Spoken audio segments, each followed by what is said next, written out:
Hey guys, and welcome to another edition of Burton Borders. And today I'm going to do a reaction to Frank Lampard's press conference. But before I get into that, guys, don't forget to like, subscribe, turn on all post notifications so you're notified every time we make a new video. Welcome to the Burton Borders. Ain't got no time for no stallers, yeah. We are the risers, we're not the fallers. Our channel is growing wider and taller. Yeah, we're here to give you the news about your dear beloved Blues, yeah. So if you like this YouTube channel, like, subscribe and turn on that bell. Yeah.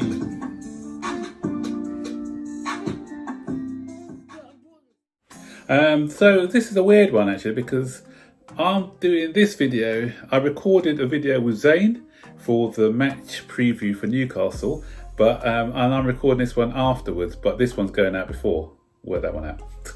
Anyway, the reason is because there's a couple of things I didn't pick up on the Frank Lampard press conference that weren't addressed in our match preview. And also, if we addressed everything, because it was quite a long press conference today, 20 minutes press conference. If we addressed everything, then the video would have been like 20 minutes long. So I'm going to put this one out today, and probably tomorrow morning we're going to have the match preview coming out. And just to say that we may do like a post-match review, but it's going to be probably around about 6 o'clock, 6:30 on Saturday evening. Right, so a couple of points that I want to pick up on from Frank Lampard's press conference that I didn't address earlier. First one is Mason Mount. So I think Frank Lampard has been on my channel and he's been watching some of the things that I've had to say about Mason Mount because, guys, he said exactly what I said a few weeks ago when I was addressing the Mason Mount situation. And he's saying because he doesn't do the little flicks and step overs, people don't appreciate his value.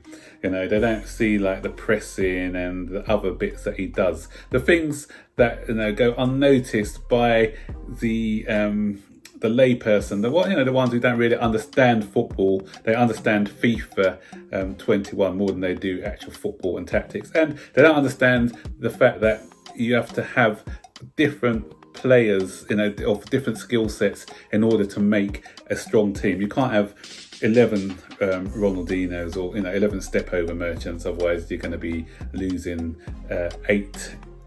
10-7 say every single game. It doesn't work.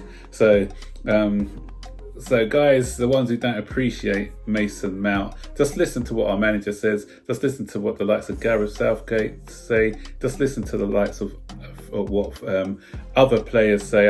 When I did my other video, people like Jack Grealish and people like that, they appreciate his qualities. So I need our fan base to start appreciating the boy a bit more and give him that respect that he deserves.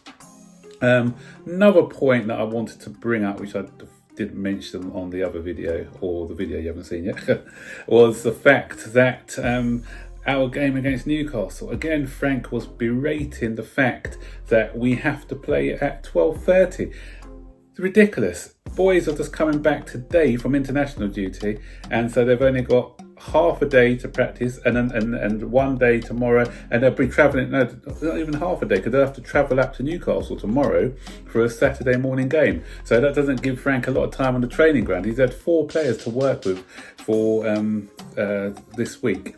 And the TV companies, they've got to be a bit smarter. As Frank quite rightly said in his press conference, there are only 5 international fixtures throughout the season. So whenever there's an international and players are coming back late, have a bit of common sense. Schedule the game for a bit later. Although I work for the company, I've never liked us when we played a morning game on BT Sport. Only unless we're playing Crystal Palace, I think. That's the only team I think we do well against when we play the 12:30, not 11, that's 11, 12:30. Whenever we play the 12:30 game, because our results usually are not that great. So I'm hoping that we can break that hoodoo. So we've got 2 hoodoos to break, the 12:30 fixture and the fact that we've got to go to Newcastle. You mentioned also about fans. Apparently, there was somebody on TalkSport, I think it was one of the FA bods, and they were talking about introducing or speaking with the government or was it a government minister? I can't quite catch who he said it was, but they were talking about trying to introduce fans back into the ground by Christmas. That'd be great news, guys. And I've said I don't understand why fans haven't been allowed back yet, but people have been going to theatres and gyms and enclosed areas, and people have not been allowed to be back at football stadiums, which are outdoors, as an outdoor sport. It can be easily done by getting a COVID test and getting a passport that you've passed, you've tested negative, and that, you know, so you can come to the games. And we don't even have to have a full stadium for control. We can even have like only 30%, but at least it's a start. At least the atmosphere is going to come back. At least people are going to get their football back. So let's hope there's some positive steps taken. So let's hope that we can finally get fans back in cheering their boys on.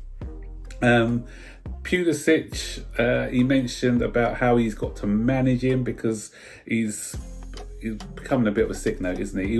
He had some muscular injuries before he came to us when he was at Dortmund, and these muscular injuries have been continuing. So Frank and his staff are going to be taking a look at how they can manage him and try and get him back to playing in a way that can allow him not to have too many niggly injuries. So supporters, when you see him in and out the side, maybe you need to know why, because, you know, sometimes, especially with the games coming thick and fast, week in, week out, you know, lots of injuries are going to be occurring. Then he can't play a match in the week, you know, 2 games a week with his muscular injuries. So maybe you'll see him starting a game, coming on a sub in some other games, you know, so that Frank Lampard can assess him and not sort of rush him back and then he goes off for a longer period of time. The other thing he spoke about, I've already mentioned, I've addressed that. You'll be seeing more of it about the 5 substitutions. I spoke about that in length on the video that I'd done with Zane.